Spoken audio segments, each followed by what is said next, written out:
All hail Abraxas. Here we are with the final segment of this first disc of legendary recordings. And you'd think that the fire was real, if not for the two-dimensionality of it. And what does that say about you sitting in the homuncular house thinking that the three-dimensional is real, but for the two-dimensionality of it? The gnomes know all about it. Now, my homuncular house is revealed in full splendor here with my plates arranged. You see now how the possibilities have expanded? I have a more orderly approach. Levels now leading up to the house. And you'll note a strange shape similarity between the general house structure and the Dome of the Rock. Or my Dome of the Rock, this strangely cosmic red and blue, fittingly enough, Dome of the Rock. You notice how the doors down here are now hidden, and you never know what's going to happen in there. Secret things are going on in my homuncular house with the gnomes. And I must emphasize now briefly what homuncular even means. Shockingly, I failed to even talk about this yet, but homuncular refers to homunculus. And in response to my contact with the gnomes several months ago, with the help of the dwarves, and part of my bartering with the dwarves, I gave them access to the plates to play their Hocus Pocus games. In return, they helped me to create a homunculus using my magical contact rituals and various bag of tricks, which is too elaborate to go into right now with less than 30 minutes left. But essentially, we created the homunculus for me, allowing me to enter the world of the gnomes and interact with them at their own level and scale, instead of being just the astonished human interacting with these little people. I was now going to enter into their world at that scale. In order to do this, I actually ended up, by default, formalizing my total hyperspatial self-architecture formula in the form of the homuncular house. Something I had worked on in the past, obviously, as talked about in the timeline, but hadn't built since 1999. I built a small, crude version, essentially equivalent to what you saw briefly shown in the diagram. But now, I was building something at scale, let's say, to what I wanted.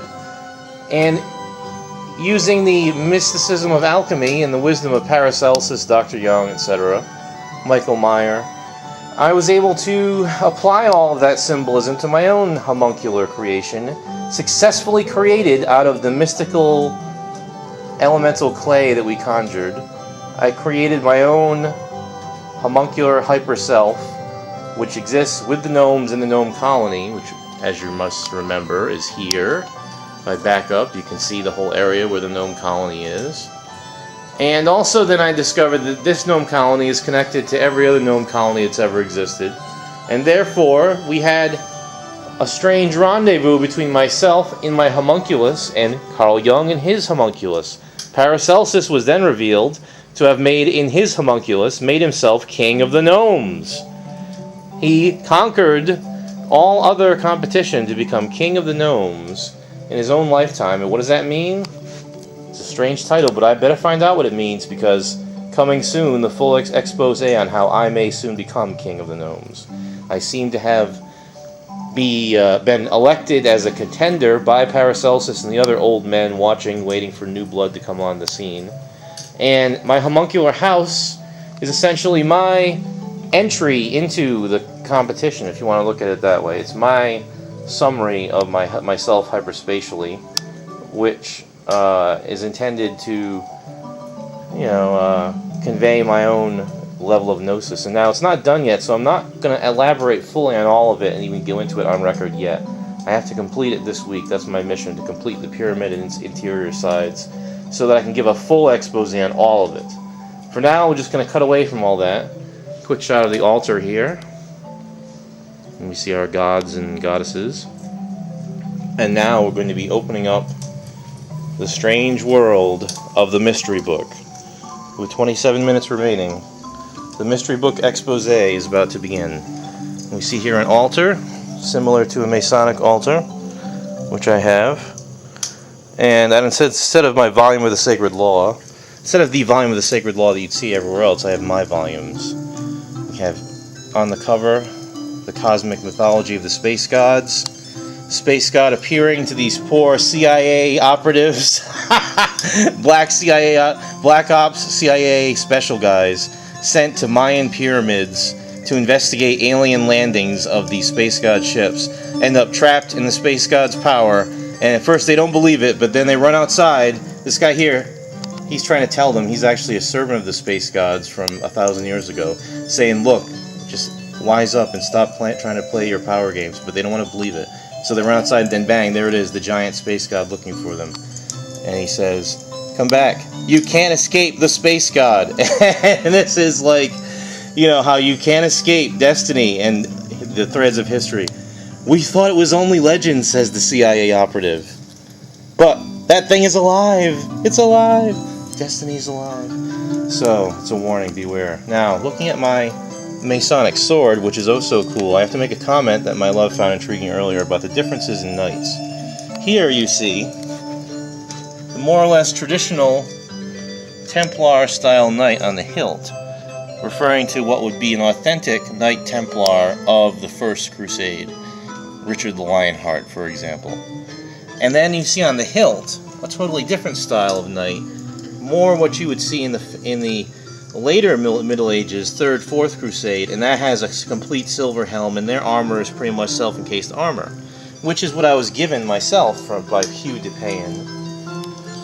And so it's Templar armor, but of a later time, but usually, like, you see a documentary on the Knights Templar, and they're in this type of ye olde Templar-y mesh. But now I want to give a close-up quickly on my awesome Masonic sword.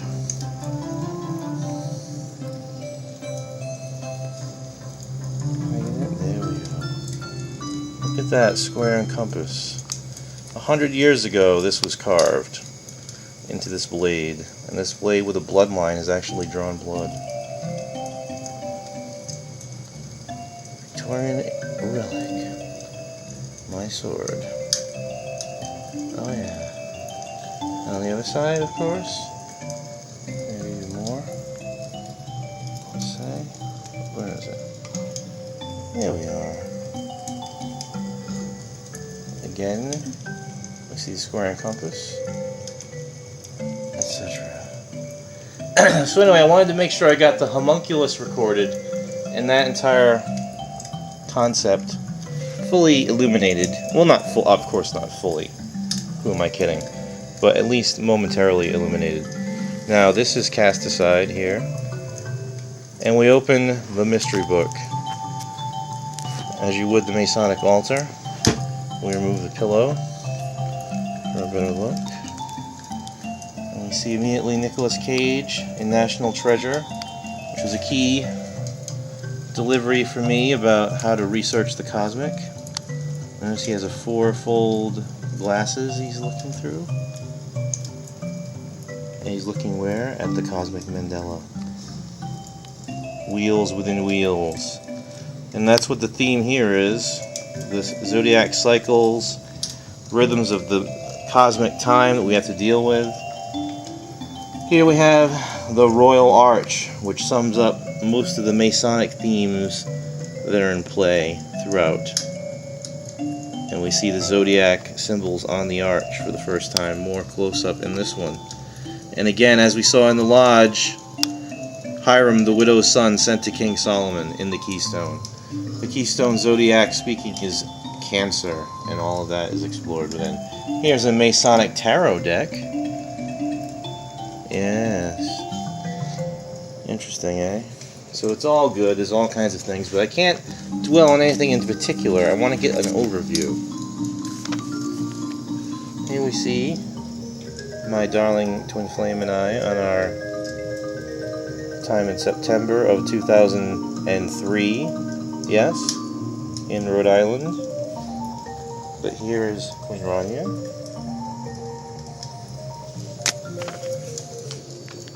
King Abdullah. And you see the god Janus hiding behind. That's what I want to do.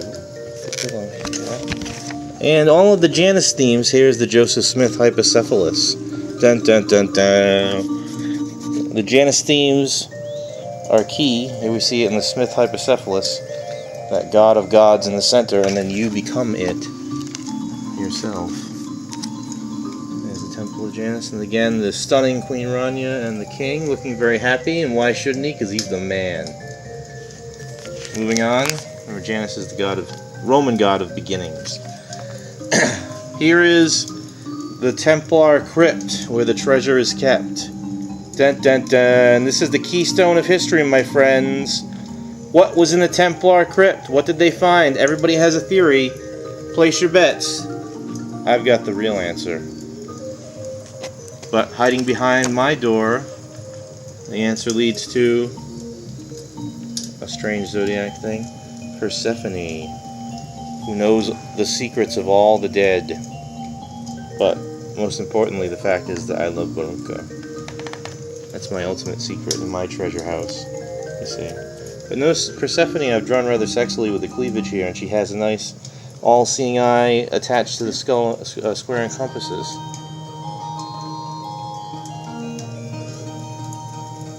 Who's the man? Here we see the Masonic Royal Arch again.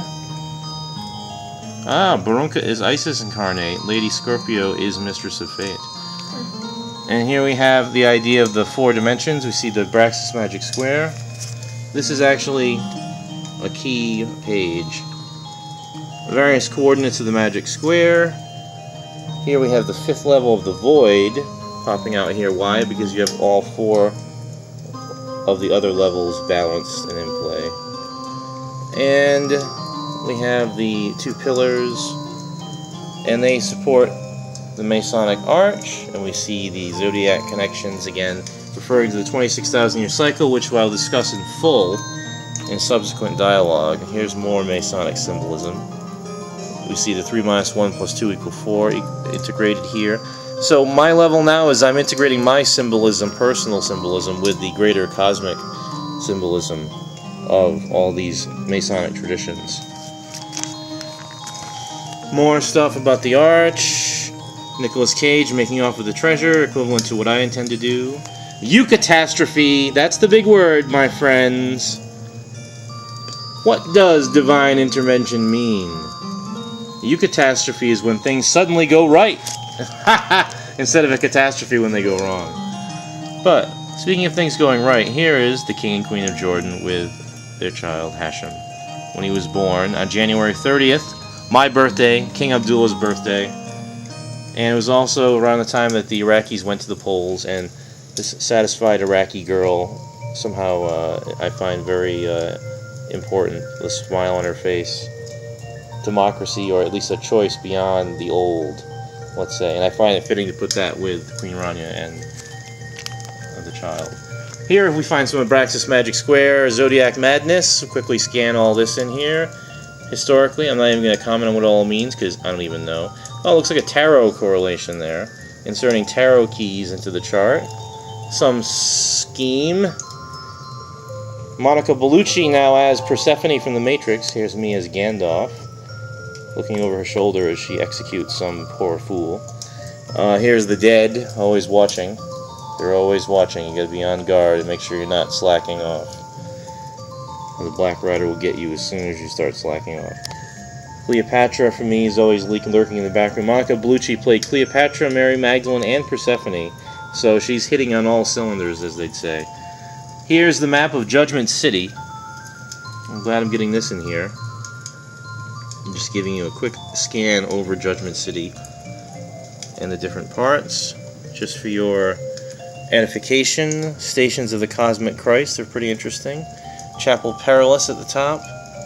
Accurate as of 7/30/03, so that's an early map of Judgment City when I first arrived. Things like the Chi Waterfall were never fully explored, but I can always go back there, that's the key.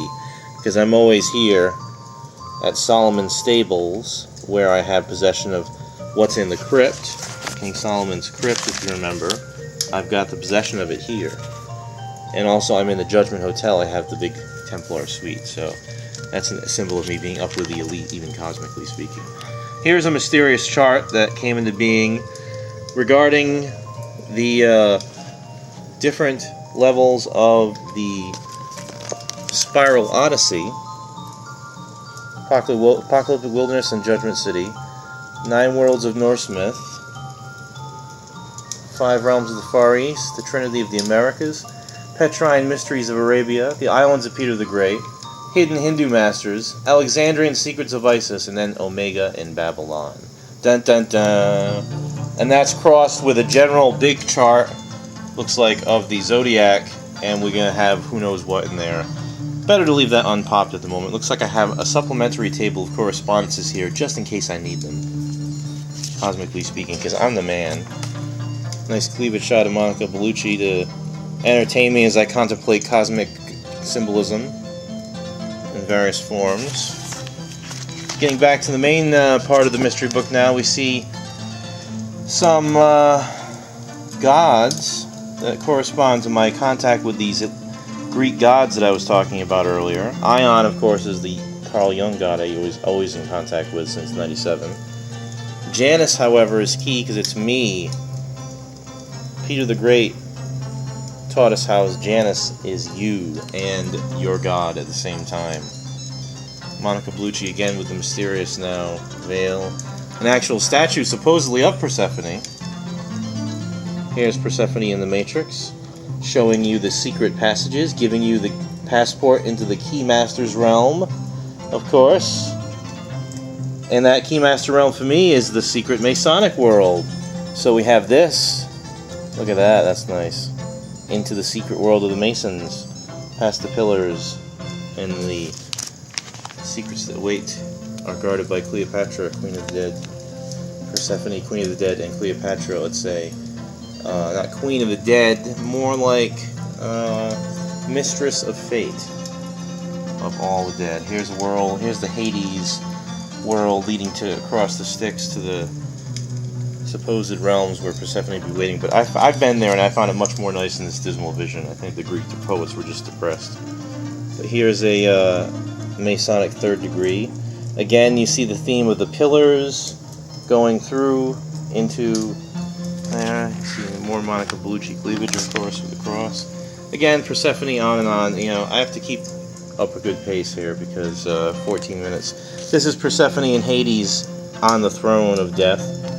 And again, I have more Masonic iconography. This here represents... Ooh, we see here, this is key. This is the chapter... Oh, interesting quaternary there. This is the chapter iconography, and you see the Masonic carpet, per se, what's called in perspective view, with a three-dimensional view. A three-dimensional structure instead of just the normal checkerboard, chessboard. And here again, Persephone. So she has somehow the ability to let you see that extra dimension to things. And I found that to be true myself. In my contacts with Persephone, which she allowed me to more effectively see the multiple dimensions in my dragon body. And here you are, dining with Persephone in the land of the dead. But not if you're smart, because you can't leave after you eat the fruit. I myself would never eat the fruit in the land of the dead. That's her abduction, etc. there, this myth, etc. All these different Masonic charts, which I could go on and on about forever. Peter the Great, the man always to be honored and respected for his contributions to the collective, etc., etc. More Freemasonry, Royal Arch Mysteries, National Treasure, that movie with Nicolas Cage, again, was key for me, because it gave me an understanding. At the same time I was entering the Holy Royal Arch, I saw that movie, and I was discovering this thing about the Royal Arch and the Cancer Keystone. The two whirly things in Cancer are Alpha and Omega. That's what they are. That's big. Gotta be big! No one has thought of that before, I guarantee it. And so more Holy Royal Arch stuff here. So that Cancer point is key. I don't even know what's going on fully with this, and how it relates to Aquarius being at the beginning of the 26,000-year cycle, and why Cancer is the keystone here. It's mysterious, and we can't quite put our finger on it yet, but it's all to be revealed. Here is the key Masonic picture, William Blake's Ancient of Days, and the God measuring with the compass. Grand Architect. This is actually the picture that's currently up on my Illuminalc discussion group. It's called the Traveling Lodge carpet for the Masonry. This is a cool and key thing here. It's a man. Masonic iconography are made up of making up this man. Sun for a head, etc. You know, he's got the apron. He's got the different parts of him are actually different elements of Masonic symbolism. The compasses are his right hand, etc. So it's pretty interesting. The two pillars are his legs, and so on and so forth. So all this is my attempt in this mystery book, anyway, to get a handle on various symbolic puzzles that are a quandary to us at this time and need to be solved. Solved quickly and completely and to the advantage of the mistress plan. Because if I don't solve them, somebody else is going to try, and their answer might be polluted, corrupt, and just plain wrong. So I have to act. Templar deception. I have to talk more about all this, of course. The Solar Temple and the book The Hiram Key, which is big in Freemasonry circles down here, relating to a spin-off of the HG Templar bloodline secret of the Holy Grail mythos. Here we have more symbolism, etc. But the key of that brief Solar Temple thing is that there's a propaganda deception mill being run, and people are falling for it, and I have to put a stop to it. Here is the key zodiac chart, which I have no idea what it all means, but when we do figure it out, it's going to be titanic. I'll need the help of a certain lovely medium that I know. Here's more astrology stuff. Persephone, Persephone, Persephone is what all these pages are about. Here we see Monica Bellucci as Persephone. You see? And a kind of shrine to Monica Bellucci I have created on the internet as well, is to serve these channeling the goddess energy through her type thing. You know. And it's just, she is, like when Persephone per se appears to me on the astral plane, it doesn't look like Monica Bellucci at all, but the same type of goddess imperative is present in both her and in Cleopatra. And Monica Bellucci, as the actress, has the ability to convey different sides to that mystical, cosmic woman contacting you from beyond with secrets and a mission. And that happens to have been the theme of my life in this whole second half of the timeline. Here, speaking of timeline, we see the big zodiac clock. Dun dun dun. And this is intercut with journeys on the Spiral Odyssey, Judgment City, to Asgard. To the Far East, to America Pacifica, to Petra Arabia, to the Pirate Islands, to the Tibet Shambhala Hindu, to the Philae Kush area, and then into Babylon, Iraq. But the intersection of Babylon, Iraq at the center, you see, is another spectrum, another line cutting through the whole plane of the Spiral Odyssey. And there are two directions on that. One leads to the Greek underworld, where Persephone and all these characters are coming from, but the other end of it is the New Earth, whatever that may be. The New Earth, and that's what Mary the Apocalypse Child is representing, and all these other concepts. The next level.